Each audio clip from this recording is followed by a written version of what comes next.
Hi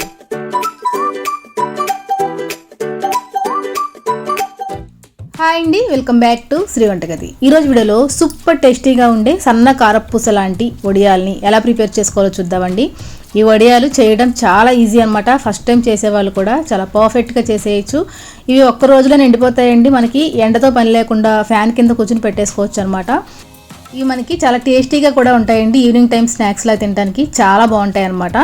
చూడండి, ఒకసారి మీకు ఫ్రై చేసి చూపిస్తాను. ఇవి ఆయిల్లో వేయంగానే చక్కగా ఎలా పొంగుతున్నాయో, చక్కగా తెల్లగా పువ్వుల్లాగా భలే వచ్చాయి కదండి. తప్పకుండా మీరు కూడా ఇంట్లో ట్రై చేయండి. ఇంట్లో వాళ్ళందరూ చాలా బాగా ఎంజాయ్ చేస్తారనమాట. మన ఛానల్లో చాలా రకాల వడియాలు పెట్టానమాట. మీకు వీడియోస్ లింక్స్ని కింద డిస్క్రిప్షన్లో ఇస్తాను. ఎవరికైనా ఇంట్రెస్ట్ ఉంటే కనుక వాచ్ చేయండి.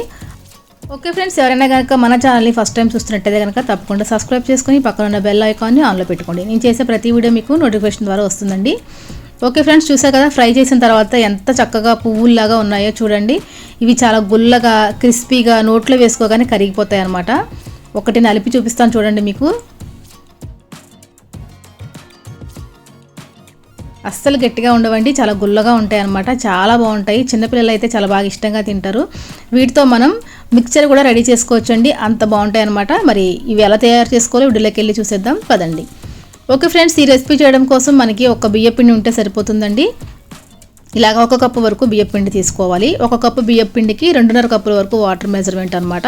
తర్వాత ఒక పెద్ద గిన్నె తీసుకుని ఈ బియ్యపిండిని ఆ గిన్నెలోకి వేసుకోవాలి. తర్వాత ఏ కప్పుతో అయితే మనం బియ్యపిండి తీసుకున్నామో అదే కప్పుతోటి కప్పు నిండా వాటర్ తీసుకుని బియ్యపిండిలో వేసుకుని ఎక్కడా ఉండలు లేకుండా కలుపుకోవాలండి.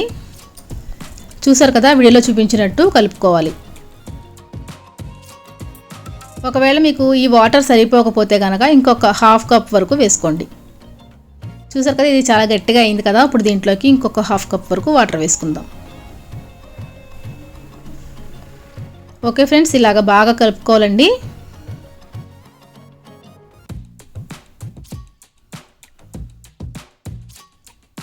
ఇలా కలుపుకున్న తర్వాత దీంట్లోకి రుచికి తగినంతగా సాల్ట్ వేసుకోవాలి. తర్వాత వడియాలు చక్కగా పొంగినట్టు తెల్లగా పువ్వుల్లాగా రావాలంటే కనుక మనం వడియాల పిండిలో 1 స్పూన్ కనుక ఈ పాపడికారు వేసుకుంటే వడియాలు చాలా చక్కగా వస్తాయండి. ఏ వడియాల్లోకైనా వేసుకోవచ్చు అనమాట. ఇది మనకి అమెజాన్లో దొరుకుతుందండి. లింక్ నేను డిస్క్రిప్షన్లో ఇస్తాను. ఎవరికైనా కావాలనుకుంటే కనుక అక్కడి నుంచి పర్చేస్ చేసుకోండి.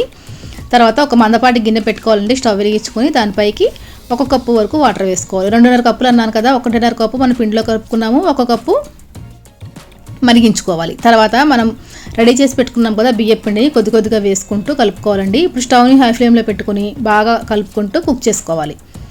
ఇది చక్కగా చూసారు కదా, కాసేపటికి ఇలా దగ్గరికి అవుతుంది. ఇది ఇంకాస్త గట్టిపడాలన్నమాట.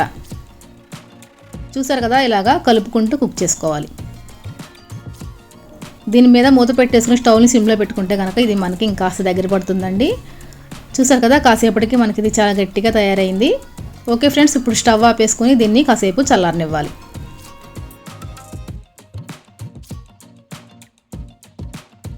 ఓకే ఫ్రెండ్స్, కొద్దిగా సపరేట్గా వేరే బౌల్లో తీసుకుని పెట్టుకోవాలండి. లేకపోతే పిండి అంతా ఆరిపోతుంది అనమాట. కొంచెం తీసుకుని దాని మీద మూత పెట్టేసుకోవాలి.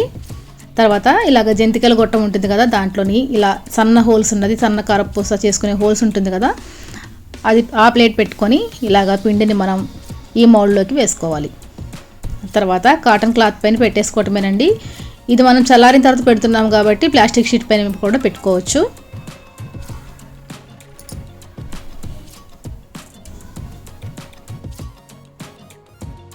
చూసారు కదా, ఇలాగా చక్కగా 1 బై 1 పెట్టేసుకోవటమే. ఇవి మనకి సాయంత్రానికల్లా ఎండిపోతాయండి. మధ్యాహ్నానికల్లా ఒక పక్క ఎండిపోతాయి. మధ్యాహ్నం నుంచి మనం రెండో వైపుకి టర్న్ చేసుకోవచ్చు. నేనైతే ఇంట్లోనే ఫ్యాన్ కింద పెడుతున్నాను అనమాట. చూసారు కదా, ఇలాగే పిండంతటిని చక్కగా ఇలాగ మౌల్డ్లో వేసుకుని పెట్టుకోవాలి. చూసారు కదా, ఇక్కడ కొన్ని నేను ప్లాస్టిక్ షీట్ పైన కూడా వేస్తున్నాను చూడండి. ఇవి ఒక దగ్గరే కుప్పలాగా వేసుకోకుండా చక్కగా వెడల్పుగా వేసుకుంటే మనకి ఫ్రై చేసినప్పుడు ఇంకా మంచిగా పువ్వులాగా పొంగుతాయి అన్నమాట.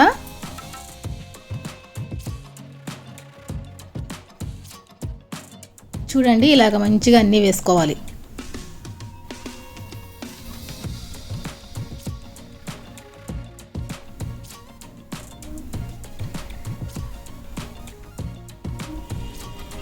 ఓకే ఫ్రెండ్స్, ఇలాగే అన్ని వడియాలని ప్రిపేర్ చేసుకుని మనం చక్కగా ఎండబెట్టుకోవాలన్నమాట. మీకు ఎండ అవైలబుల్గా ఉంటే ఎండలో పెట్టుకోండి, ఇంకా తొందరగా ఎండిపోతాయి.